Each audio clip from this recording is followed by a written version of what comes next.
This is the applied December 2023 Year 2 mock, and we're going to be going through question 2. Question 2 is a Venn diagram question with 4 unknown algebraically labelled sections and a few other pieces of information. So we start off by writing down those other pieces of information. It says the probability that Bob buys carrots is 0.65. I labelled it. Carrots is on the right. So the probability of buying carrots is the probability of being inside the carrot circle, which is x plus y, and that is therefore equal to the 0.65. The second statement says Bob does not buy onions, and that has a probability of 0.3. That means being outside the onion circle, which is y plus z. So y plus z is equal to 0.3. And finally, that he buys onions but not carrots, which means inside the O circle but not inside the C circle, is equal to 0.15, and so that is W. And given that that's just W, we have now got one of our 4 knowns as an unknown.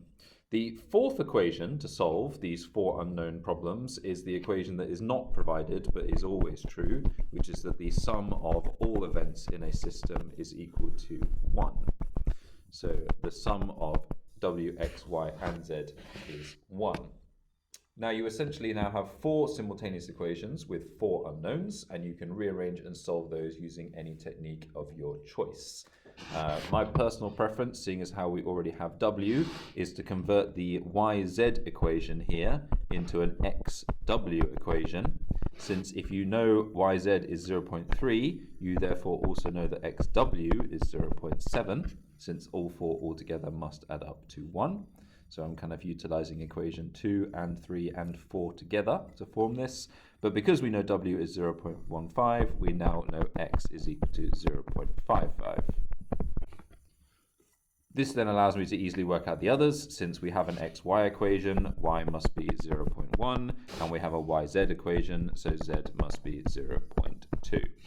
So by combining together a few of the equations, you can make an equation and you can rearrange to find all the variables. There are many other options or techniques or strategies you could have taken to devise those unknown variables, but that is the one that I chose in this case.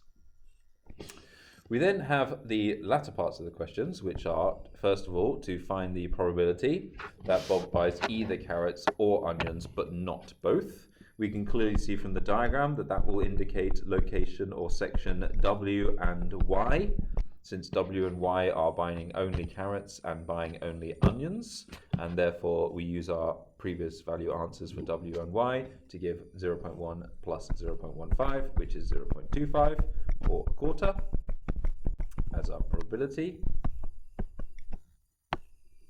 And then finally in part C, we're asked to test the independence of carrots and onions and to prove that they are not independent. In order to prove things are not independent, you need to show that the probability of one variable times the probability of the second variable is not equal to the probability of their intersection. The probability of buying an onion is w plus x. The probability of buying carrot is x plus y. You can, of course, just use the numerical values that we have already calculated in the equation above. We need to show that this is not equal to x. We can then just substitute in the numbers and prove that this is easily true. X is 0.55.